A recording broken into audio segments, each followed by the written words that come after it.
I have seen that students really struggle to add and subtract fractions, and their main difficulty is to find the lowest common denominator. At times they even forget to do so. And here I will share with you a technique which we learned in our school days. So it's an age-old technique which is kind of forgotten. And let me remind you of this beautiful technique. I really love it and it's so handy. So we'll do some examples and see how it works. So let's try to add some fractions here to demonstrate the technique. So let's say we have the number fraction here 3 over 5 and we want to add with 4 over 15. Now, what I have observed is that students will multiply both sides by a big number. For example, in this particular case, to make the common denominator, I've seen them multiplying this by 15, both the terms, and this by 5. Of course, by doing so, you do make the common denominator, but you land up with very big numbers, and that's so difficult to deal with because these are kind of grade 5, 6 problems, right? And at that stage, multiplying by 15 or things like that becomes kind of difficult. So what we should do is, we should actually go for the lowest common denominator, not just the common denominator. If we find out the lowest common denominator, then we land up with smaller numbers. Now, how to find this lowest common denominator? Here is the technique which we used to use during our school days. Now, what we do is like this. So it's kind of a factoring out in a different way. So we make a division kind of a table like this, and we write the denominators here because we are interested in the denominators, right? 15 and 5. Now, in these denominators, we try to find the common factor, and you can see 5 is a common factor. Therefore, I can divide this by 5, both of them, correct? So let's say that if I divide them by 5, what do I get? 5 goes in 15 3 times, and 5 goes in 5 one time. So we land with 3 and 1 and 5. Now they don't have any common denominator, so the process stops. Now, the lowest common denominator is 5 times 3 times 1.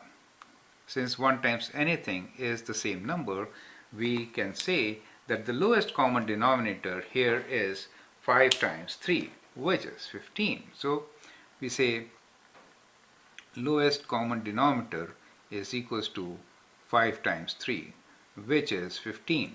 So now the whole thing is, now we know what is the lowest common denominator. And writing like this makes it simpler also, because we know what to multiply 5 with to get 15. So we need to multiply 5 with 3 to get 15. And the other fraction already has 15 in the denominator, so we don't really have to do anything with it. So we just multiply 5 with 3. That means we do this number, both we multiply by 3, right?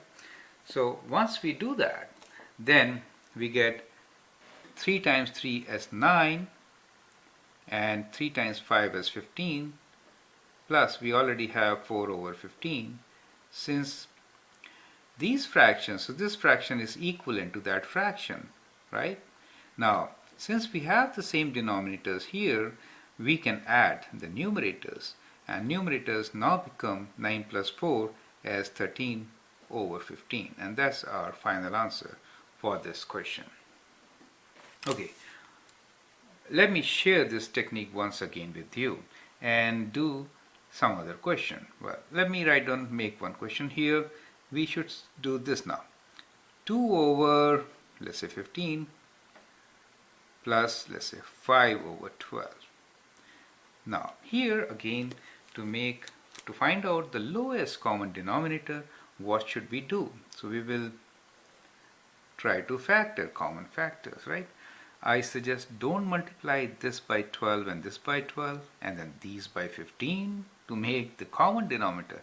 Of course, you will get a common denominator, but that will be a very big value. Go for the lowest common denominator. Okay, so now let's write down our denominators. Denominators are 15 and 12.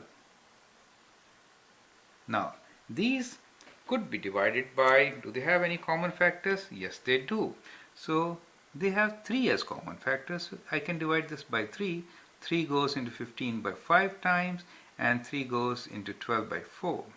Therefore, what is my lowest common denominator? Lowest common denominator is 3 times 5 times 4. 3 times 5 times 4, which is equal to 5 times 4 is 20, 20 times 3 is 60, So we got a lowest common denominator of 60. Now, so what we should do? We should make the denominators 60. How can you make 15 60? You got to multiply by, see, 5 times 3 is 15. So you have to multiply that by 4. So you know it, right? So we will times this by 4 and this by 4, correct? To get 60. How about 12?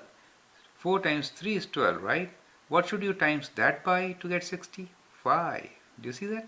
So it helps. So we can times this by 5 and this by 5. Do you get the idea?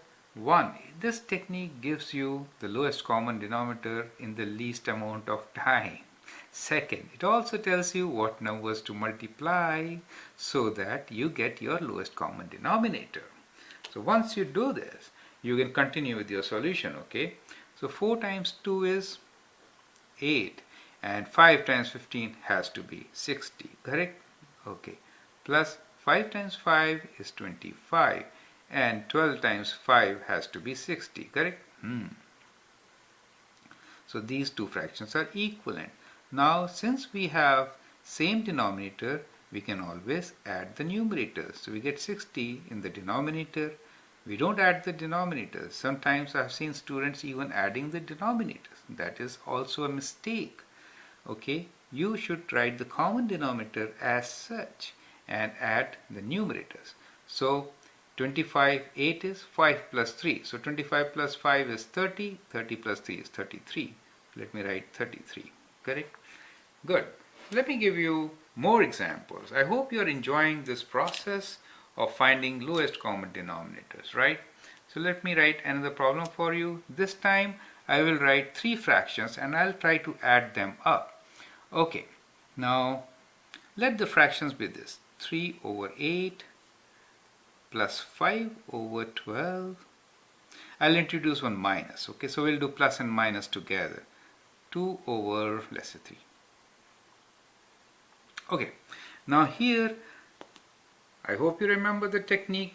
We will make a division kind of a statement like this, and then we will write down our numbers. The numbers in the denominator are 8, 12 and 13. 8, 12 and 3, sorry. So what is common between them? First common between them is, let's say, 3, okay? But see, 8 does not go in 3, but at least these two go in 3, right? So what we should do is we should write 8 as such. If 8 doesn't go, let it be there, right? It doesn't have 3 as a common factor, so I can't factor that out. But 12 has. So I'll divide 12 by 3 and get 4. And 3 divided by 3 is 1. Now, do we have any common factors? Yes, the first two terms have a common factor. And what is that? It is 4. So I can now factor these two terms. 4 times 2 is 8, 4 times 1 is 4, and 1 I will write as such. Now, doing this, we'll end up with our lowest common denominator. This cannot be factored any further because no two terms have anything in common. So we get LCD of lowest common denominator is equal to what? 3 times 4 times 2, which is 3 times 4 is 12, 12 times 2 is 24. So 24 is our lowest common denominator. So now let's see how to make this 24. Now this is equal to, okay, how to make this 24? So how will you make 8 as 24? 4 times 2 is 8. You should multiply by 3. So we'll multiply this by 3, okay?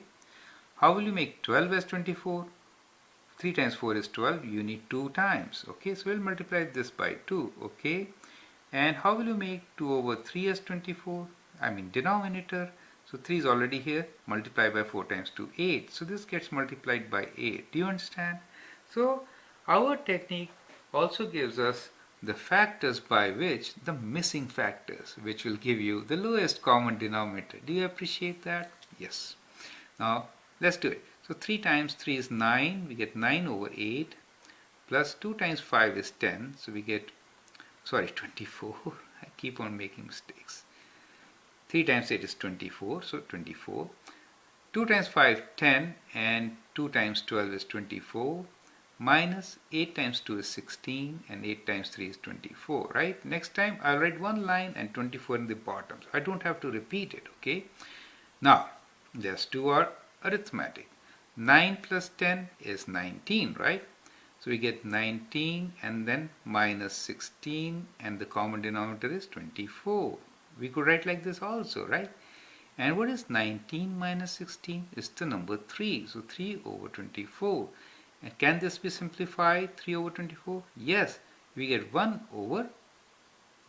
If you divide 24 by 3, what do you get? 8. So our answer is 8. Correct? I hope you like the technique and you can do some problems with this. Let me give you one question here. You can try this on your own, and then in the book there are hundreds of problems. Try to use this technique to find the lowest common denominator and let me know if you find it helpful. So let's write this as 5 over, let's say 18, plus 6 over 15, and minus 3 over, let's say 12.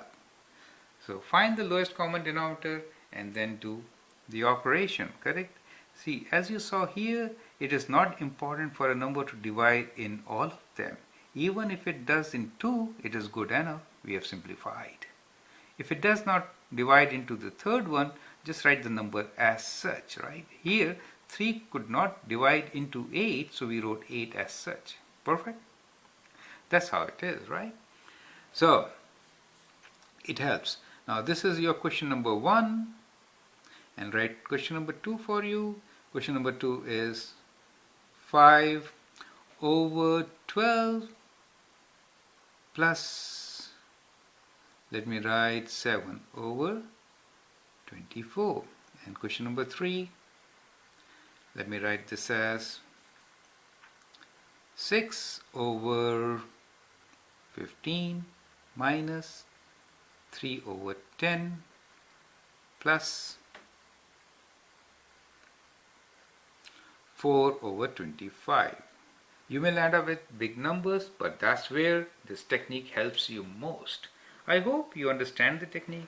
Write down your comments. If you have any difficulties, you could again reach me and we can help you solve this issue forever. But this technique is extremely good and it can really help you to do fractions, especially addition and subtraction of fractions, very easily. Thank you.